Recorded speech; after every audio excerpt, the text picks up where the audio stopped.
everyone. I'm Joey Jones, along with Lisa Booth, Lauren Simonetti, Griff Jenkins, and welcome to the Big Weekend Show. The big story tonight, a Fox News alert: Israel entering day 3 of its war on Hamas. Israeli Defense Forces ratcheting up military operations on Hamas militants following the terrorist group's surprise attack on Israel.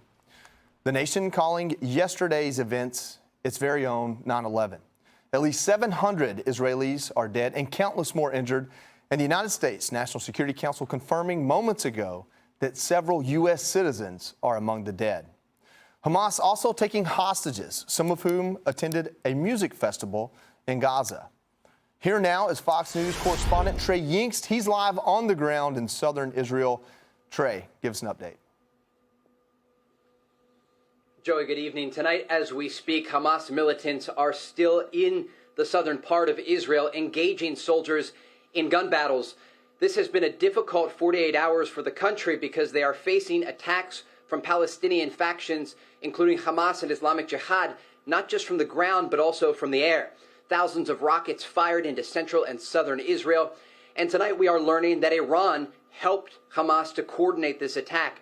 I do want to show you what the scene was like in one of these border communities where Hamas fighters on Saturday entered and slaughtered civilians. Take a look. Here in the town of Sderot, you can see one of the pickup trucks used by Hamas fighters to infiltrate into southern Israel. In the back, the gear that they brought with them. You can even see some of the clothes that they were wearing at the time. These militants massacred many civilians in Sderot. Some were taken hostage and are now prisoners of war inside the Gaza Strip. Hamas fighters were back in that exact town tonight, engaging the Israelis in a firefight. This as we are getting new video of Israeli border police firing on Palestinian militants that kidnapped an Israeli family on Saturday morning. This video showing the border police and a few soldiers running into a field, firing on these militants and rescuing the family. A piece of good news amid the backdrop of this horrific story. Tonight, we do know the Israelis continue their strikes against Hamas positions in the northern and eastern part of Gaza. They have warned all civilians in these areas to move to UN schools deeper in the Gaza Strip. We do expect a massive escalation in the coming days as thousands of Israeli soldiers with equipment, including tanks and APCs, are now along the Gaza border. Joey? Trey, I'm going to send it over to Lisa. She's got a question for you. Trey, Lisa Booth here. You had mentioned that Iran helped orchestrate these terror attacks. They specifically met with 4 different Iran-backed terror groups, Hamas including Hezbollah. What does that mean to you? What does that tell you about concerns that this could turn into a broader regional war? It's a massive concern, not just for the Israelis, but for their allies, including the Americans. It's part of the reason we learned today that the United States will send an aircraft carrier and fighter jets closer to Israel, and also why you see so many Israeli allies coming out with clear support for what's about to take place. It is going to be a very violent and messy few weeks, likely here along the Gaza border. But the fact that Iran was involved in the planning and execution of this by telling these fighters how to get through Israeli defenses and how to ultimately target these civilians and soldiers, killing more than 700 people and taking back as prisoners of war dozens. It means that Israel could respond directly against Iran. And also there are other fronts that could open up.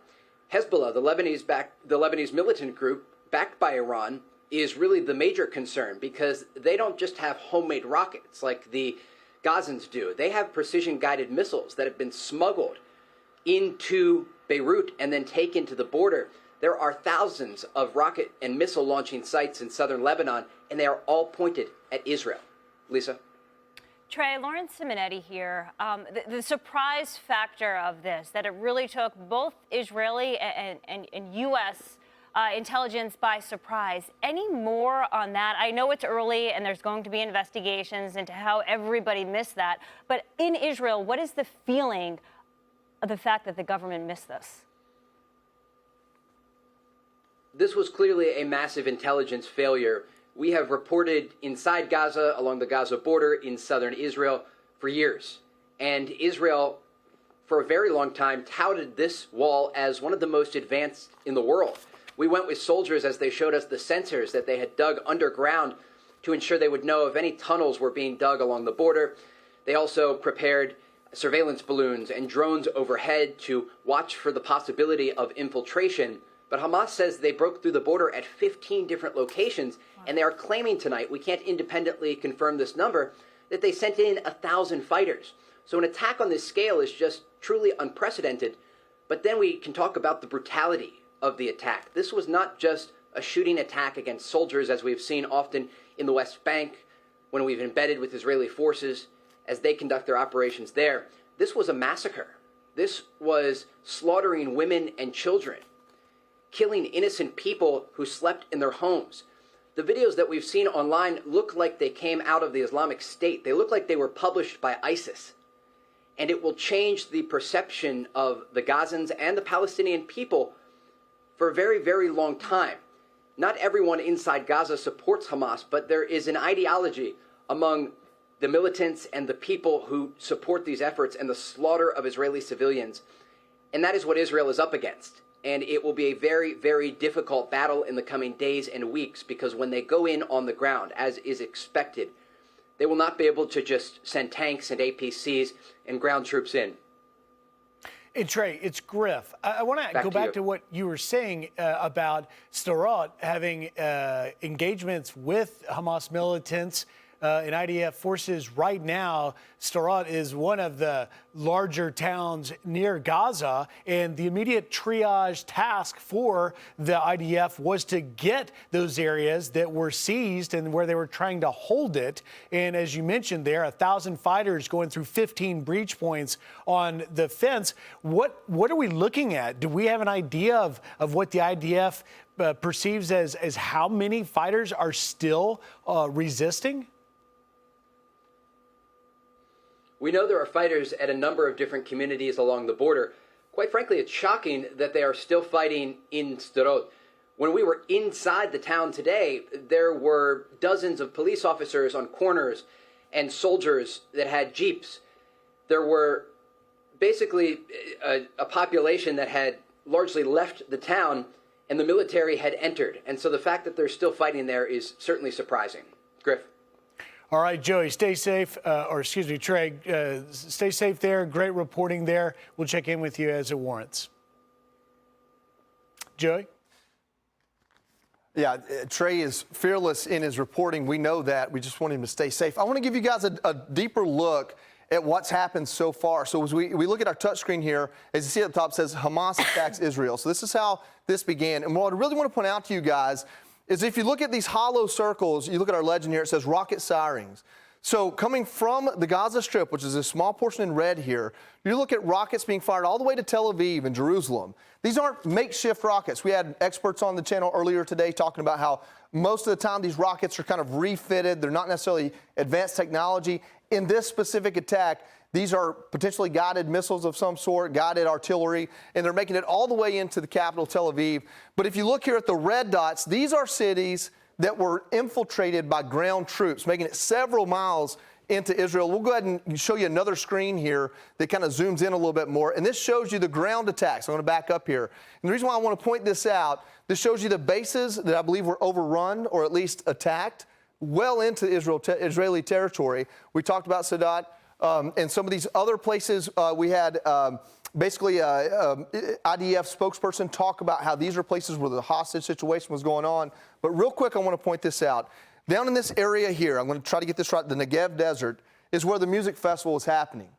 In this area, 260 bodies found, more than, and believed to be 100 hostages. Now, what's important about this music festival is we already have learned there is a German citizen that has been infamously put on social media that we believe is dead. There are people from probably around the world that were at this festival that may have been taken hostage, and that's what could pull other countries into this. But most importantly, those are all civilians. Those are innocent people. The actual music festival was for peace.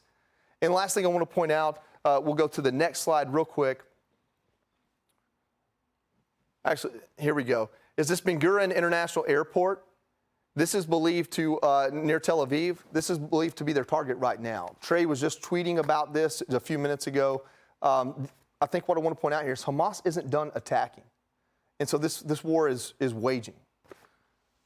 Guys? Well, just to pick up on that, and that's kind of what I was talking to Trey. I mean, Trey gave us really quite shocking news there in his report, which was that in Sderot, the largest city there, the top sort of northeast corner of the West Bank area, they went in, you know this, as someone who's been on the battlefield, the first order of business is get operational control.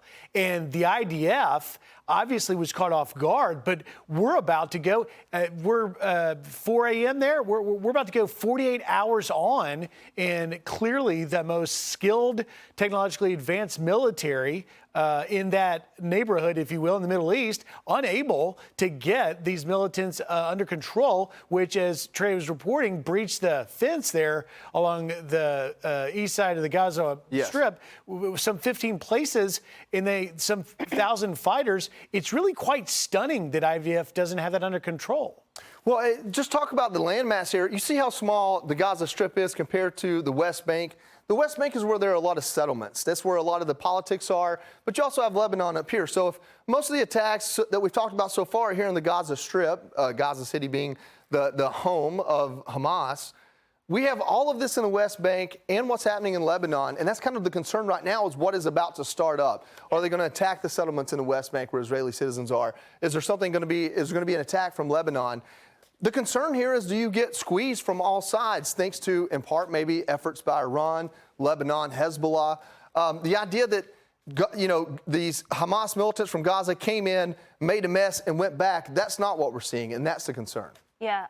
Joey, I was reading by Natan Sachs. He's an analyst with the Brookings Institution, and he's warning if other countries get involved because their citizens have been held hostage and or killed, unfortunately, that this is a huge war. And he's talking about what could be a Pyrrhic victory for Hamas, and that it's not even worth it because of all of the damage and pain that they'll see because of this. Lauren, we just have a lot of questions that can implicate us. We have a NATO ally in Turkey saying, U.S., stay out. We're going to support our Palestinian brothers. That's a problem. We have the idea that this report from the Wall Street Journal that seems very credible, that Iran are the ones that orchestrated this, and they may be the ones that bring in Hezbollah.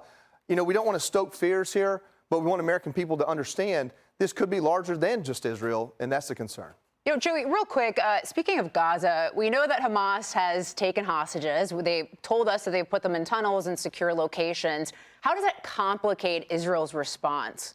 Going into Gaza would be a bloodbath on both sides. Okay. Urban warfare is the most deadly, and Gaza's fortified in every way you can think of. Mm-hmm. Yeah. Hey, Sean Hannity here. Hey, click here to subscribe to Fox News YouTube page and catch our hottest interviews and most compelling analysis. You will not get it anywhere else.